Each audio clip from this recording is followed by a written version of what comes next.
Okay, this is Catnip on May 19th, 2020, with our podcast for Press Reset World, which started with the idea that COVID-19 can be a great time to reimagine our world and what we need to do in it. So today, I am virtually joined by a supply chain and social procurement expert, somebody I know very well, Larry Berglund. Larry is the author of Good Planets Are Hard to Buy. I strongly recommend you pick that one up. But now he's got a new book out, Planet for Our Planet. Welcome, Larry. Thank you, Kat. Look forward to talking to you about this new venture I'm involved in, and I really appreciated the input that you had in my project as well. Yeah, we've had many conversations, but for the benefit of our listeners, what is social procurement, and why is it important? And why is it important now? Yeah, social procurement is really looking at how business and government spend their money, and which they've always done. But now we look at how we can add more value to our communities. And we do this through the social procurement practice of engaging with social enterprises who create meaningful employment for people facing barriers. That's one of the ways that business and government are engaged actively in social procurement. A personal example would be if you go and buy a coffee from a local coffee shop, a non-franchise coffee shop, that coffee money stays in the neighborhood. It gets redistributed in the revenues with your neighbors and in your community.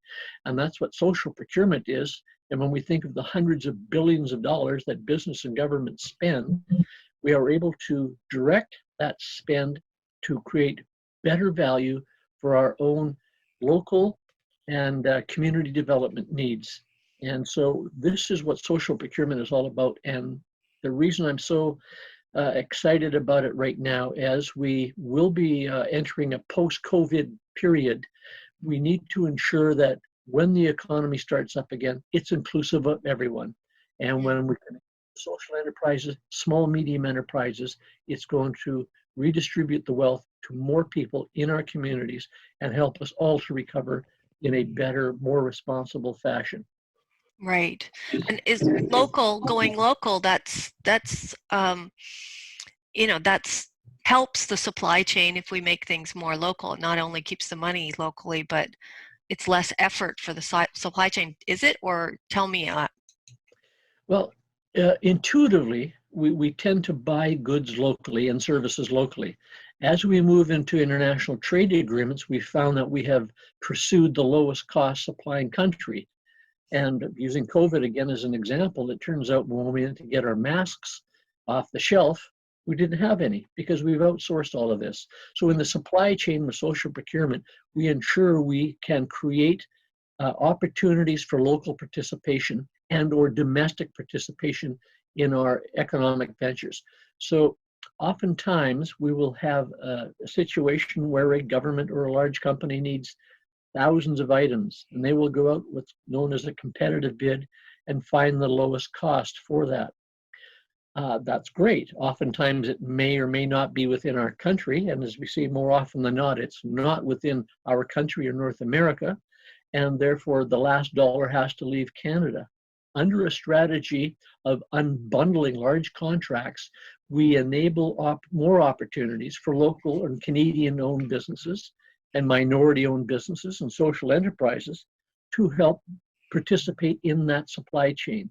If we make the pie too big, then only a handful of people can participate. And when we create that pie bigger, we get more people engaged in our spending through our regular business transactions. So it is a strategy, but it's redirecting where we're spending money, which we were going to spend anyways. So can you describe unbundling a little bit? So Sure. it's more than a word. Just sort of what does that mean?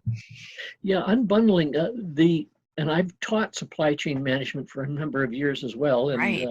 our favorite mantra was to buy as much as possible from as few as possible to get the lowest cost. Hmm. Well, that worked fine for a few decades, and in the late 90s and early 2000s, it started to show that there weren't many suppliers left. So when we put large groups of items together into a single contract, You can only do business with very large, typically multinational corporations. Mm. Unbundling takes all those goods and we could disperse them geographically. We could look at various sectors to support. We could take a percentage of that spend, 10, 20, 30%, it doesn't matter. It's entirely up to the organizations, and redirect that to local or Canadian source suppliers. So that is what unbundling is all about, taking the large contract and looking at how can we still get our needs and ensure we've got a good participation by more suppliers in our communities. And are there whole governments, not just Canada, or maybe in Canada, but within provinces or cities, that are doing it really well? They're doing social procurement really well, and tell me how the effects are anywhere in the globe. Okay, I think social procurement is gaining traction, and this is very important. The whole social procurement movement is about 15 years old, and Mm. as we see cities such as Vancouver, as an example, has a strategy to participate more in social procurement. We have various governments now looking at how they can ensure they have greater participation from small, medium enterprises and social enterprises in their economic spending strategies. On Vancouver Island, we have the Coastal Community Social Procurement Initiative, CCSPI, and I've been working on this as a procurement advisor for a couple of years. We started with 6 towns and cities, and we now are up over 20, and we're creating more jobs for social enterprises, people facing barriers, small, medium enterprises, through the use of the civic spending practices. That's We're what they call it. Yes, and that's what we're doing we're talking with elected officials, public and private sector buyers, many stakeholders in all of these communities. We're doing training sessions for them. And this is really starting to demonstrate better value for the taxpayers and the stakeholders in all of these communities.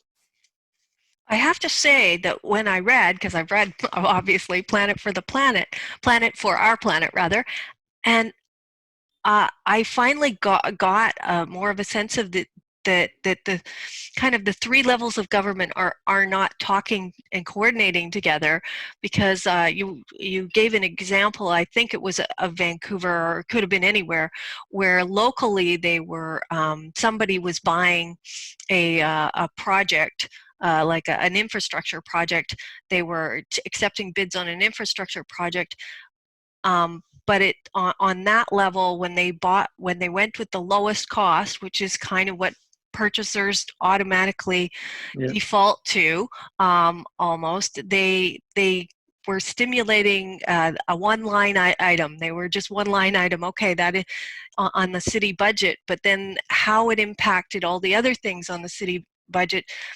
And then also for the levels of government up, for provincially and even federally, you say there were stimulus packages that were now going out the door, and all the money started going out the door because they used some foreign bid, and the bid was bundled with all other places that were outside of the local area. So tell me a little bit more about that, because I'm explaining it badly. No, but that's a good example in the book that we talk about. Federal stimulus funds could be or have been practiced in Canada and the United States, Europe as well.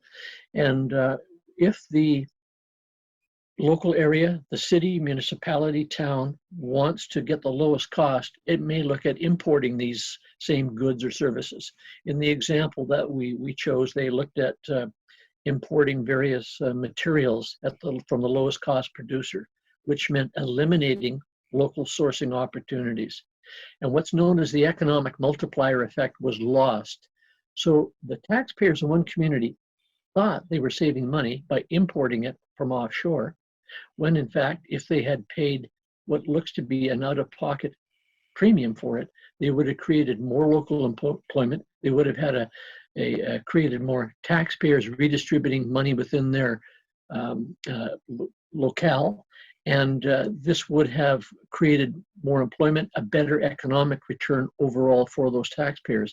When we import goods from a foreign country, the last dollar leaves our country, and therefore we see a gap in the value proposition. And if we don't have a strategy to close this gap, we're going to continue to reward the lowest cost producing countries at the expense of our own country. And that means reduced employment in various sectors. And the other thing I want to add here, it's not an all or nothing proposition. Let's just say you're going out to buy something for $5 million. And you can see that the lowest cost producer is I offshore. do that all the time. No, I'm kidding. We all do. Yeah. And so it was for $5 million. And we realized that we could get, say, 80% of it at the lowest cost. We could still arbitrarily award 20% domestic to ensure that we've got availability of supply. That's just one example of looking at the best value as opposed to the lowest cost. If we had done this with our personal protective products and healthcare, we might have said, yeah, let's buy 80% offshore, but let's ensure that we've got a 20 or 25% domestic supply. We may pay peanuts more. Right. We create employment. We've got availability of supply during a crisis moment. So this is, I think, talk about this kind of publicly is been going on for a long time, and we always say support local and various other things that we do, and I think until COVID-19 we didn't really understand how important that could be. It's become a little bit more in focus that way, but is there other businesses, I asked about governments, but is there other businesses that have taken this to heart in the past 15 years it's been around? And tell us a little bit about who's doing it well. Okay, when we look at this current COVID issue, we've seen this movie before. We saw it in 2008-9 with the financial collapse. It exposed the empty shelves and the short-term strategies which were in place.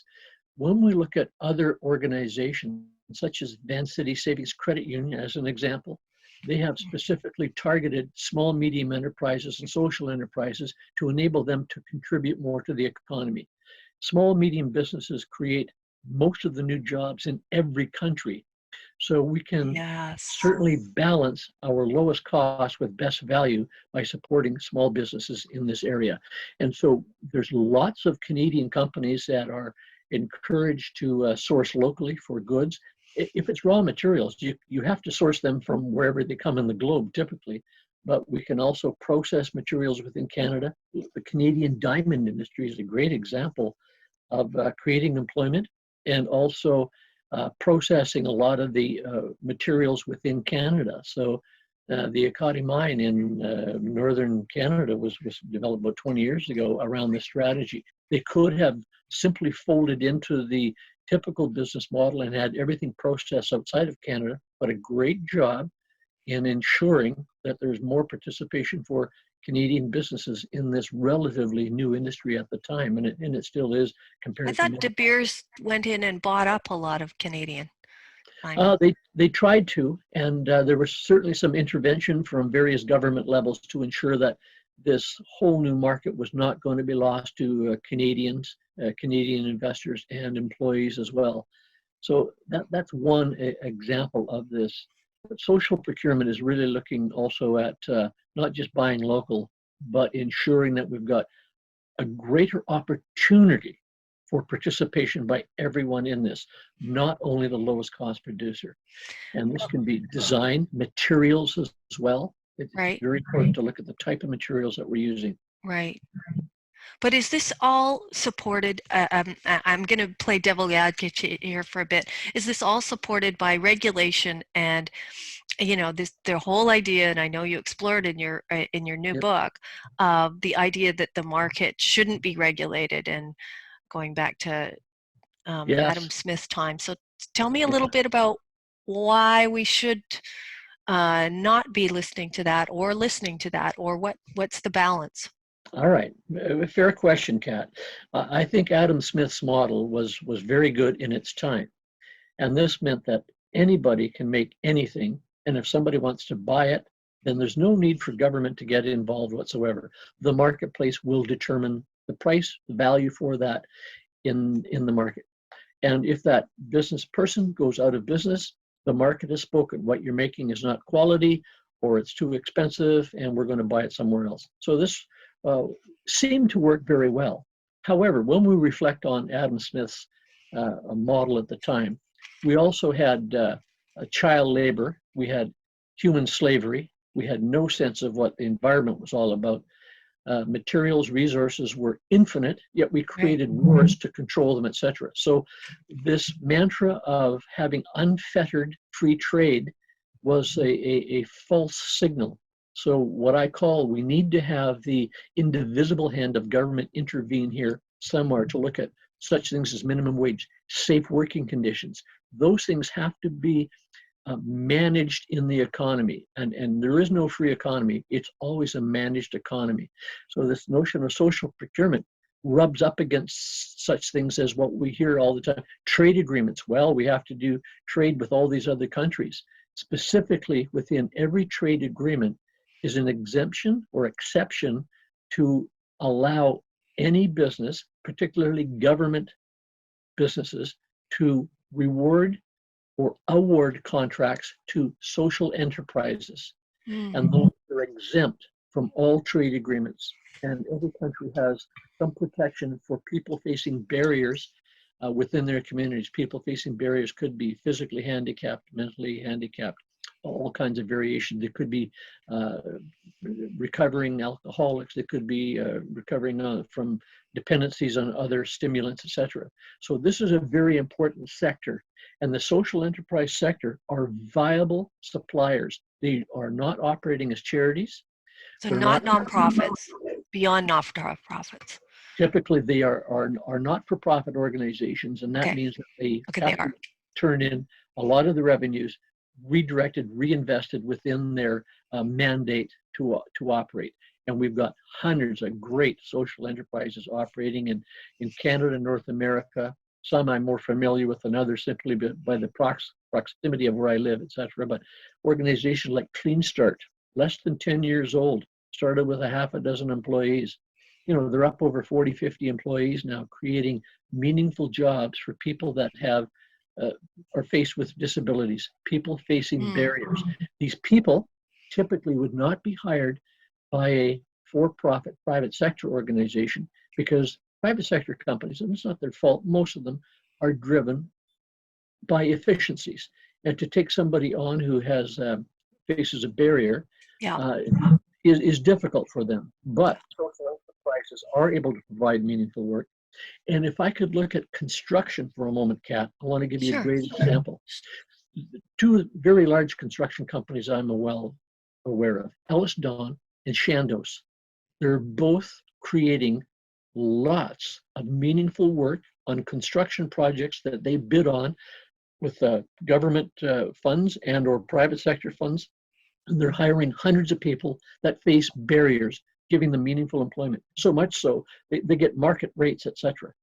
And some of the organizations. When you say market rates, you mean they pay them market rates? Yes, they pay the market. They're not hiring the people with barriers at sub-market rates or anything else, or minimum wage. They're getting living wages and or whatever the trade wages are for their area, which is very, very important. So oftentimes we see organizations hiring people with disabilities at a lower rate to compensate for inefficiencies. If I could just finish this thought, one of the local construction companies has done the time and motion studies and found out that people with disabilities who are well trained are equally as efficient as a fully functioning trade person. There is no loss of productivity. So that's Chandos numbers right in the market. So this is sort of really challenged the myth that we can't afford to hire people with barriers. Right. There. Excellent, excellent. So all of this, the social enterprises, the small to medium businesses, the buying local, we all call that social value, yes? Yes. Okay, so, and one of the things that I learned, I think from your first book, Good Planets Are Hard to Buy, is how much small to medium, you mentioned a little bit earlier, and I wanted to state it again, that small to medium businesses, how much employment they give, because I think we have this illusion that the big multinational corporations are our big employers, when in fact it's something like 80% are small to medium businesses. Yeah, Or, yes, it's true. The small to medium businesses are a larger part of the economy than most people think about. Yes, we're going to have the big General Motors and the Microsofts, et cetera. But when we look at the return per capita of small businesses, they're very, very important to our economy. And especially post-COVID, when we look at social procurement, we can redirect those funds to give a very large increase in employment opportunities that are outside of a lot of the multi-corporations' ability to do that type of hiring. And so the economic multiplier effect, we also look at, say, what's referred to as a social return on investment. And this is where a lot of the social enterprises acting as a regular supplier, bidding on jobs, the return for every dollar paid to hire a person facing a barrier, the return is at least $4.30 per hour. These are stunning numbers. So these are people who have, made some poor choices perhaps, but they still want to be, they still want to feel valuable in the community. They want to work. They typically can't pound out a 35 or 40-hour week, but social enterprises recognize that. They are able to partner with small companies, larger companies, and act as contractors directly or subcontractors. And it's $4.30 for every dollar paid to somebody with a barrier. Let me throw one how do other. you explain that a little bit? When you say return on investment, that Yep. $4.30, where does that come from, and who does it go to, and what do you mean? Can you break that down a little bit? Yes, I can at a high level, and I'm going to refer to studies done by Ernst & Young in Okay. 2013, 2017, and they looked at if a person has barriers and are not able to work at a regular job, we'll call it, if they do get work, this return is paid for in reduced crime, improved health, less dependency on pure social services, a greater self-esteem, and we create taxpayers out of them.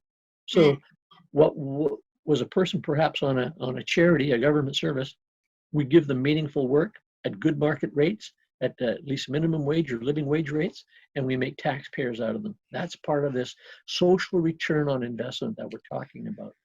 If I could give you a more dramatic example on this out of Winnipeg, let me just ask anybody listening, would you knowingly go out and hire an ex-convict? Most organizations won't, yet a construction company called Purpose Construction initially went out and only hired people who were ex-convicts. They gave them training in the construction trades, and pretty much all of their employees get trained in various trades, and they move on into the communities, and they're hired more by private sector contractors as well. Purpose Construction is a not-for-profit social enterprise, and they're doing fantastic in terms of creating meaningful work for people that typically had a hard time even getting a job interview if they mentioned they had a prison record. Yeah, I did some work for halfway houses, and one of the persons who organized a lot of that, Andrew Boyles, has now left us, unfortunately, victim of cancer, but he did a lot of work with the halfway houses and getting them meaningful work, and understanding that these guys had lots of skills. All of them had been in construction and done that. They had other problems that that the halfway houses need to support them with, but they could give them work, and they did great work. Yeah. And so I understand that. So this Can I is give you all. another example? Go ahead. Yeah, sure. Go ahead. All right. In northern Alberta, St. Paul's Abilities Network, they do a tremendous amount of work in that area, particularly with the Indigenous community. And so they, as a not-for-profit social enterprise, they actually own and operate a hotel, a laundromat, courier services, construction companies, and this is all done without any government aid whatsoever. And they have over 750 employees. their revenues are about $9 to $10 million a year. That's a social enterprise giving meaningful work to people that typically don't have a good opportunity to engage in that type of a market. So another great example of how social enterprises create meaningful work, and that goes back into the community for generations. It's Yeah. absolutely fantastic. Yeah. Yeah. Yeah. I'm seeing a lot of people out there trying to retain their good employees. So they're when you talk about, I'm going to create revenue and create jobs, they're actually now going, how am I going to keep my employees? So they're creating work. Some regular employers, not social enterprises, but they're starting to think, this is the way to do it. This is the community way to do it. Is I have to make sure these people are working and keep them working. And people are sort of thinking that way a little more of Yeah. how do I keep the revenue all in here, and how do I keep my people, how do I keep my community healthy and thriving. But and all of this is kind of counter or reveals the flaws of capitalism, does it not? Yeah, it does. Pure capitalism, I don't know if it actually exists anywhere. It's always a managed capitalism. But I think what we have overly rewarded is the people that say at the top of the chain there, and we have ignored the people at the bottom for a variety of reasons. But what we're seeing with conscientious capitalism is private public sector organizations saying, if we can create meaningful employment, we help everyone out. And Right. this is the issue. So even for the private sector company, they're going to be taxed, and their taxes go to pay for people who face barriers. If we can create meaningful work for people with barriers, it's going to be less of a burden on those other for-profit organizations in the form of taxes, etc. It's not a direct one-to-one ratio, of course, but there's definitely lots of cases, lots of examples that creating meaningful work for people with barriers uh, unburdens a lot of that tax-based load on the few larger organizations. So every community has the ability to provide work for people facing barriers. The trade agreements acknowledge that. So I think our message here in the book, Planet for Our Planet, is to be much more strategic in thinking where we're going to spend our money, how it might affect more people in our areas where we're living. I'd like to give you one more example of, say Sure. you We have need lots of time. all right, say we need to hire an architect. Well, how is this going to create social procurement opportunities? So what we do with architects or consultants, we say, so what is your commitment to your social value chain? And they would say, well, give me an example. So we say, well, do you ever cater a lunch? And they said, certainly we do. So we bring in our clients, we want to have a nice lunch. So you can use a local catering, a local social enterprise that provides catering of lunches and food, etc. That's one example. Yeah. That local social enterprise buys the food locally from a local market. So that in turn makes a direct impact on the grower of that as well. That social enterprise hires people with barriers to serve the food, prepare the food, and clean up, etc. So this is how a consultant or an architect, how can they participate by conscientiously saying, if we uh, ensure that we buy products from large companies and local companies, we're going to do more for our economy.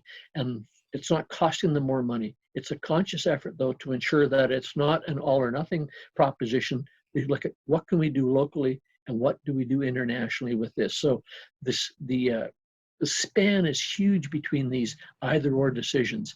And we just see it time and time again, the ability to look at your own internal supply chain, what you buy, where you buy it from, where it's made, how it's made, can all contribute to the overall social and economic development of any locale. Mm-hmm. So let me ask you, Larry, with all these purchasers, so we're talking about business and we're talking about government. We're also talking about consumers too, to think about buying locally. Um, do you think we can all get off that habit of buying the cheapest and thinking local? I mean, I know some people do that. They're very conscious of that. But do you think on a global scale, businesses, governments, and people are going to start embracing this? Have you seen it on an upswing, or is it a bad habit to shake? It's a hard habit to shake, to go for the cheapest. Yeah, that's a very fair question, Kat. I don't want to sound overly optimistic, but I think it is going to be a struggle to raise the awareness of every consumer as to what they buy, where they buy it from, how it was made, etc. That needs to be reiterated all the time. The more we know about how food is made, where it comes from, we start to make better decisions around this. We have all of our local farmers markets, which are growing. Good example of a bottoms-up approach to that. I think that we need to be much more aware of where everything comes from, how it is made, how it is distributed, because we will default to the lowest cost, and it seems to make sense because it's easy to measure. But we don't necessarily understand what the best value out of that is. When we have, I did some work for some hospitals in the past year. Mm-hmm. Almost all of the food for the hospitals was coming from outside of Canada by, by I did not contract. know that. So we were able to find local produce, and the hospitals, long story short, were able to negotiate to buy local food supplies. And we expanded this in with another group looking at proteins. Almost all the meats were coming from one or two suppliers. And yet they had chicken producers, pork producers, beef producers locally. And as long as it meets the Food Safety Act, it's good for sale anywhere. So they were able to, as hospitals and who buy lots of food, redirect their buys to local producers. That's a big change. That creates immediate local employment because the demand side, the buying side, has to create the supply side. And so those two go hand in hand in the economy. When we only look at the lowest cost on the demand side, we buy from the lowest cost producer anywhere, and we typically will lose out on our local social and economic development because we have a more difficult time measuring what that is. That's why that Ernst & Young study on the social return on investment is so important for people to be aware of. Being aware of the economic multiplier effect of buying office supplies as an example. You buy office supplies from a multinational corporation, about 15 cents is redistributed locally. You buy it from a small Canadian-owned office supply company, it's 45 cents redistributed locally. Those are big numbers. And we multiply this by millions, and that's where it really starts to add up. If it was one thing here and there, it's not a big deal, but these are massive trends that are occurring. Yeah. So let's talk about, I have a couple of questions for you, but the multinational corporation, right away, and we think of Amazon. And we also give it a lot in these times where we're not supposed to get out of our houses, or we're doing, quarantines or social distancing or stay-at-home orders, et cetera, et cetera. We say, okay, we're going to get everything delivered. Automatically, people think of Amazon. So tell me a little bit about what are alternatives out there. And frankly, a little bit, I'm always surprised, given how many bookstores, something near and dear to my heart, went out of business because of Amazon. Why they never got slapped with antitrust laws or anything like that. And anyways, I'm going to put the whole subject of Amazon, the ugly subject of Amazon, on your feet, and tell me what you think of this and what you think we should be thinking of this. Yeah, I think a couple of things. Amazon created a whole new market by itself over the past 20 years. Initially, they started out selling books, ironically, and they catered to the people who wanted to get the lowest cost product, and they've done a tremendous job with that. So much so that we see in the United States right now, in the UK, and coming to Canada, that various government entities, cities, towns, buying groups in the public sector are now starting to buy more and more from Amazon because it's very efficient and cost effective. However, it's at the expense of local businesses as well. And we have to be, I think, have a strategy in mind. We have to understand consciously what the effect of Amazon is in the marketplace. Amazon doesn't want to be part of the market. They want to control the market. We're being a bit dramatic with that description, but it's certainly, they can, they also buy locally, and then they put it through their distribution chain. That's fine to a degree, but the more we can go directly local, the greater local impact we're going to have with that. So I would suggest that Amazon is not going to go away, but as a government entity or a private sector organization, how do we ensure that we've got good participation where it makes sense for people to have jobs within our communities?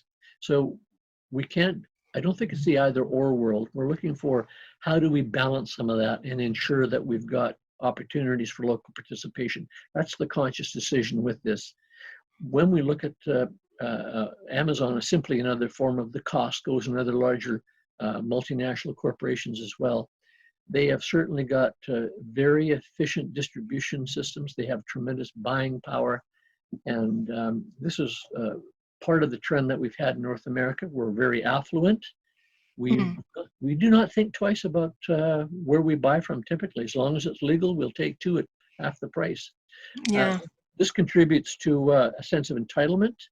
We see one outcome of that is food waste. You know, but approximately 40% of our food from consumer purchases goes to waste. We buy two at half price and throw away what we don't need. I mean, that's sort of really how we've got ourselves into a not a good value proposition when it makes sense to buy twice as much and throw away what you don't need. That's not sustainable. It is No. for short term, but not long term. Yeah.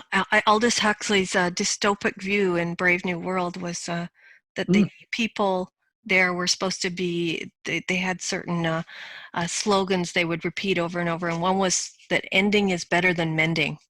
And it was like they were, and I'm always amazed that they saw this. They saw that this was going to be a disposable world and it was going to get us in trouble if we kept going down this idea that we just throw things away and don't mend them and we waste is a big problem.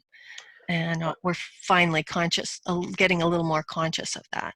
Well, I think a good example of that, we talked about it in my previous book, Good Planets Are Hard to Buy, is this emerging circular economy. And this really looks at resource conservation. And right now, our economy is based on consumption. The more we buy, the better our economy is. If it's designed for disposal, we can buy two of them, throw them away, and it's good business for everybody. The circular economy is the opposite effect of that. You know, and a really great example coming out of this rethinking what's important, particularly in Canada, if we take wood construction, most new commercial and industrial plants are put up with steel studs.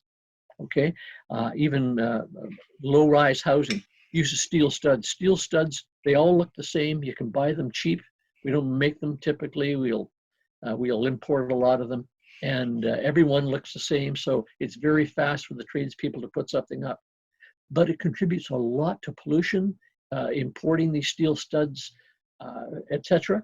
But the UBC professor has, and it's already being done, is designed or it's created designs using wood, more wood structures up to 10 floors. And so we don't need to have a dependency on importing steel studs, and we can use wood. Wood contain the carbon. We're not emitting more emissions when we cut wood and put it into up to a 10-story low-rise apartment building. It's not a fire hazard or anything else. And this is tremendous because that's a renewable resource. Steel is not a renewable resource. And when we look at the amount of emissions to produce steel versus wood, it's a tremendous value to everybody. So here's the deal in the marketplace. Why aren't we all using wood studs for this construction? Well, I think there's some forestry people who would take issue as far as you know, how quickly we're deforesting our planet, and to not rush to wood necessarily. So I'm going to be devil's advocate there.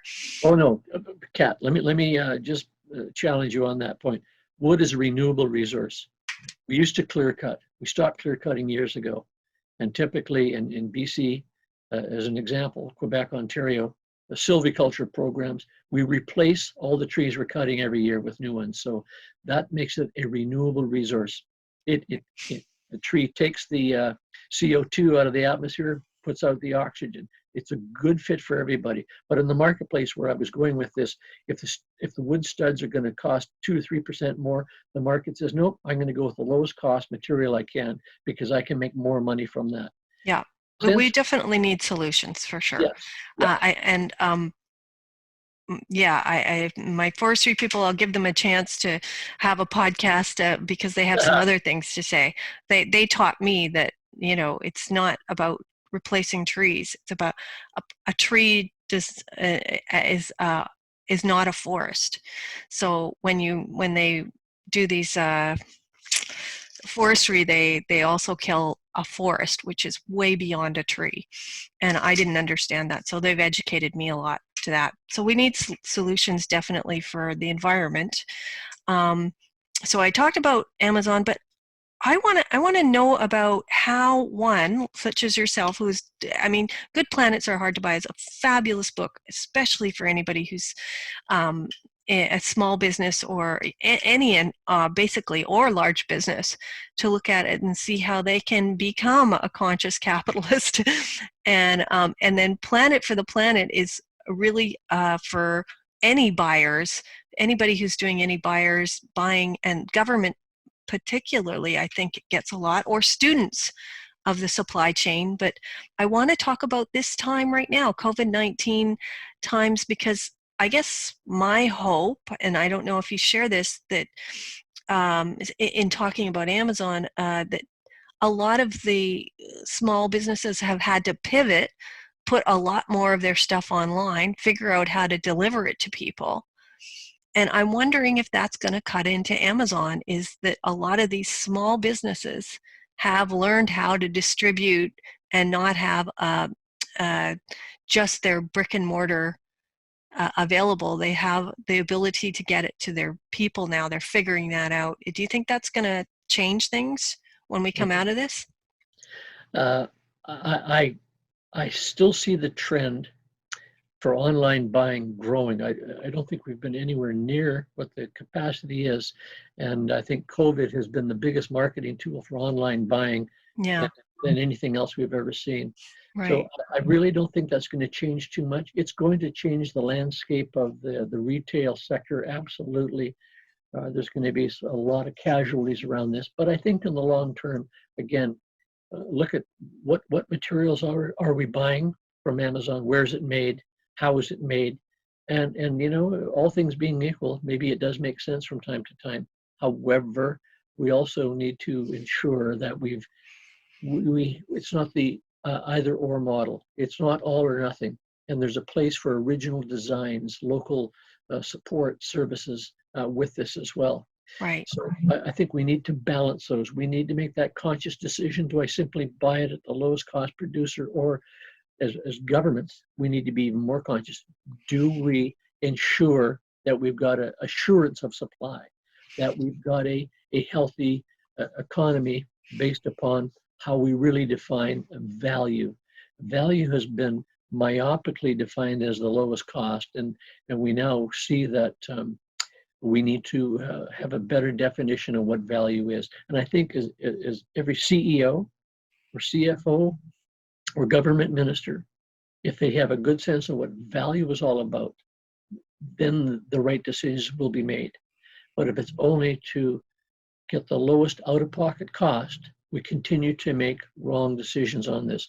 They're legal, everything else, but they're not sustainable in the long term. And we're seeing this being exposed during these pandemics, financial collapses. They expose some of the real flaws in the capitalist model that you talked about earlier. Right. Well, so, ultimately what you're saying is it comes down to our consciousness, our awareness of things. So I want to ask you, because on a personal level, how you became that, because I knew that you taught supply chain management for ages. You did Yeah. it in corporations. You're a consultant. What was your changeover to, what did you teach before, and now you've changed it? Well, that's a great question, Kat. I taught, let's buy the cheapest stuff that we can, or the lowest cost. We don't care where it comes from, what it's all about. And I met an individual around 2003, David LePage, who's now the executive director of Buy Social Canada. And Larry, David said, Larry, you've done a good job in buying cheap stuff. Do you think there's something more, though, that you could be doing in this job? And I was with a large city at the time, and I thought, well, like what? What do you mean? He says, well, what about giving some meaningful work to people in your community? Well, how would I do that? And he starts talking about, at the time, we didn't really call it social procurement. We talked about doing more local sourcing and things like that. Long story short, I just jumped into the whole thing, started doing work with social enterprises. I met the people, met the workers, met the employees, saw what they were doing. And that was sort of my epiphany on, yeah, I can make a better value proposition that impacts more people rather than simply buying the lowest cost. At the time, we were also dealing with sweatshops, didn't even know they existed. And these sweatshops were in Vancouver. I'm not talking about offshore. Right. And we met with these business people, and to their own credit, they also felt that they could be doing a better job as to how they employed their workers, working conditions, etc. And that created a shift in the value proposition. And so since 2003, I have been pounding it out and looking at how do you define value? If your organization says we simply buy the cheapest stuff we can, great, that's your value proposition. If your customers and everybody go along with it, great. But what we're seeing is a more conscious decision as to where we're buying it, how it's made, what the working conditions are, etc. We're seeing international standards on this. The International Labor Organization, International Standards Organization, they've raised a global awareness. So there's no longer an excuse that I didn't know it was being made in a sweatshop or they had poor working conditions. So such things as supplier codes of ethics, business ethics, I think have also created more awareness on consumers and other people in the market that we can do better than we are in these areas. So it's all starting to come together, I think, under the social procurement model. Okay. And Buy Social Canada, what's their mandate in a nutshell? In a nutshell, it's to promote social procurement right across Canada, ensure that there's a greater opportunity for participation with people with barriers, environmentally responsible products, looking at community benefit agreements, which are related to the larger infrastructure. So we ensure that we've got work for local people and not just imported labor, et cetera. So Buy Social Canada is really doing a tremendous job on connecting private sector organizations, government planners with how to get the greatest value for the spend that we're doing in Yeah, Canada. it's Buy it's Social Canada's done a great job with that. it's one of the companies or the organizations that you talk about in Planet for Our Planet. Yes. And is there like a Buy Social Canada equivalent in USA and in other countries? Is this starting There to? is, there is Buy Social UK. I don't Okay. believe there's Buy Social USA yet Hmm. for a variety of reasons. As a matter of fact, with this COVID, what we see is almost the opposite. You see this Buy American mantra coming out Yes. of the US. And I think Buy Social Canada is looking at, in Canada and the UK that I'm very familiar with, they certainly look at trying to balance or optimizing the value of the spend as much Right. as it's possible. I think there's a reaction often in the United States to anything with the word social in it. Yeah, yeah, It's like, absolutely. oh my God, we can't do that. It's a communism. But Um, they have this whole food stamp program. I mean, that's what it is. It's a social I program, know. but they Yeah. call it food stamps. So hey, it sounds like a good name for it. Terrible. Oh yeah, yeah. No, there's lots of things that are socialist in the American governments, and they're already embraced it a long time ago, but they just don't want to acknowledge that Yeah, they've already been doing that, and they already think it's great, and they're willing to fight for it too. So yeah, it's a little bit of spin wars there of yeah, so these ideas. I'm wondering if we should stop using the word social because they hate it. We'll have to think of a new word just for the United States. yeah, yeah, It's like my husband. He says, "Oh, um, what was it? He hates tofu. He says, "Don't give me tofu," right? But if you call it soy, he goes, "Oh, yeah. soy's good." And Yeah, I go, it's just soy burger. It's not tofu burger. It's soy burger. And he goes, oh, I love soy burger. uh, there you go. Yeah. So yes, that's what you got to do, I think. So this is Uh, all very, very good. I'm going to give you a last sort of pitch on your books. What's the difference between the two books? And one's quite a large book too, the first one, and then now you've got a smaller, for those who like to digest it quickly, ebook, and which might become a book eventually, but it's now out as an ebook.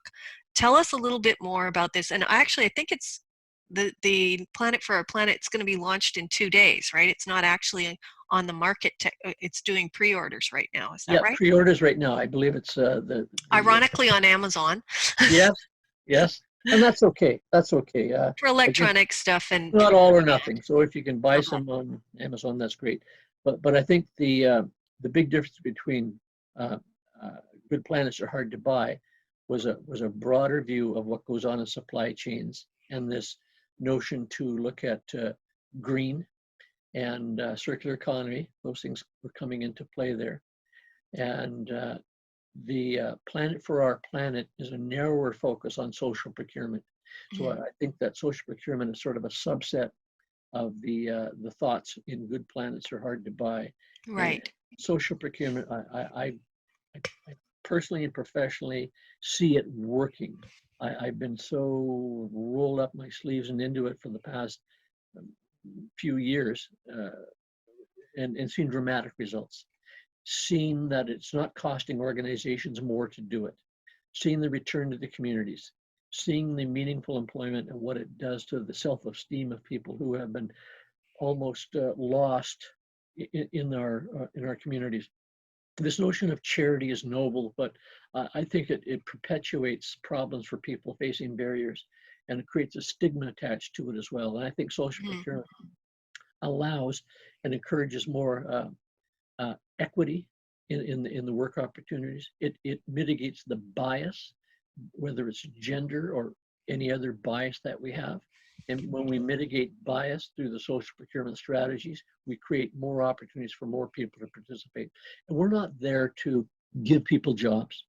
People have to earn the job. They got to keep the job. They got to be doing a good job. So it's not a lesser form of expectations when we hire people that face barriers. I Yeah. think we're able to accommodate where they lack some of the strengths or traits that others have, but we can accommodate that. And when I see it being accommodated in the construction sector and so many other businesses, it really is what I encourage more of my students to get involved in. So my workshops that I do online and in lectures in classrooms and public and private sector organizations start to really look about how do you define value in your organization. And I know now that it's not the lowest cost. I tell them that. So where do you start to expand your definition of value? And because their customers are also being much more cognizant of what value is in their mind. So when the organization create its own value proposition and there's a greater affinity with its customers, that's really a win-win. And you look at Whole Foods, Patagonia, many of those other big brands, multinationals, have created and found that fit between their corporate values and the values of their major customers. That's the big win. That's what we want to be able to extrapolate. It's a scalable solution, social procurement, meaning we're doing a tremendous amount of Vancouver Island. It's a scalable solution right across Canada. But we've got to build it, prove it, before they say, I think I might try it now too. And that's sort of my role is I like to create the awareness. I advocate for it, and I think that leads to action in others taking this on as well. So you're an active educator and you are also a consultant. So where do they find you, Larry? Well, thank you, Kat. You can go to larryberglund.com. You can have an overview of some of my clients, some of the programs and stuff that I offer. I actually teach. I'm an online coach for Athabasca University. I teach competitive bid laws with a lawyer out of Victoria, National Education Consulting. I was down doing some work on social procurement for the World Bank in Washington, D.C. earlier this year. So I'm out and about, and I'm very accessible, and I'm very affordable. There you go. It's not all about profits, is it? So Larry, I've got two questions that I ask everybody, and that is, if you're um, going to tell our listeners about an organization you think they should support at this time, um, that, and also what they can, one thing that they can do in their, you would like to see them doing in their daily lives.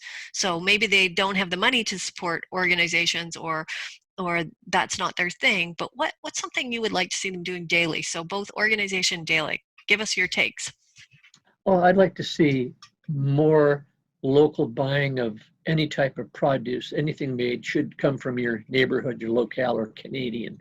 I think that's a good starting point to make that conscious decision with that. Um, I look for some, here's a multinational corporation who I think does a great job, Unilever. I direct a lot of students and look at their codes of conduct. Unilever is a multinational corporation that's done a fabulous job. And if a company that size can get it right, I think everybody can start to get it right. So So what think does about, Unilever sell? oh, they started out as a soap company. They're into food, fish, everything, all kinds of consumer goods everywhere. And I think their senior management leadership has been dramatic in the results it's achieved in Unilever. So when you look for products, buy products that have a good corporate name as well, that are good corporate citizens. You can vote with your money with multinational corporations, because I tell you, you have to buy a lot of stuff from MNCs. It's just the way it is, but you can also support local as well. So it's not an all or nothing world. What can we do to contribute locally? And what can we do to make it affordable for everybody as well? And I think the businesses that win in the end will be sustainable because they've acknowledged that they can add more value globally and help people locally as well. I think that's what the great organizations do. They set aside some of the nationalistic stuff, and they look at what's the most equitable way we can operate in the globe. And adopting international standards is one of them. That's all Yes. good. And I think as we become more conscious and people like you spread the word, um, it kind of forces all organizations to look at that, whether they have it within them to do it or you not. They're kind of forced into doing that a little more and a little more. Yeah, I think the internet exposes the bad actors fairly quickly. It's a little bit quieter on who's doing a good job. So there could be some balance on Mm. there. And with the social media, give more credit to those companies that are doing a heck of a good job out there. Well, both your books actually talk about the people who are doing well. You really Yeah, do a good yeah. job on that. So I've really, as usual, enjoyed talking to you. I really thank you for coming to Press Reset World. And um, so to our listeners, please leave us comments and tell your friends to subscribe on Press Reset World, or find us on their YouTube channel, which is PRW. And a link should be at the end of each podcast on pressresetworld.com. So perhaps you would make an excellent guest here or have an article to submit on our blog. We want your opinion and expertise, so contact us. Many minds make deeper wisdom. So thank you again, Larry. Thank you, Kat. I really appreciate it. And I would hope people would check out the blog, and please, I'd welcome any type of comments on this at all. Yes. Yes. Thanks so much. Okay. Okay. Till next time, everybody. Bye. Bye. Bye, local. Bye, local.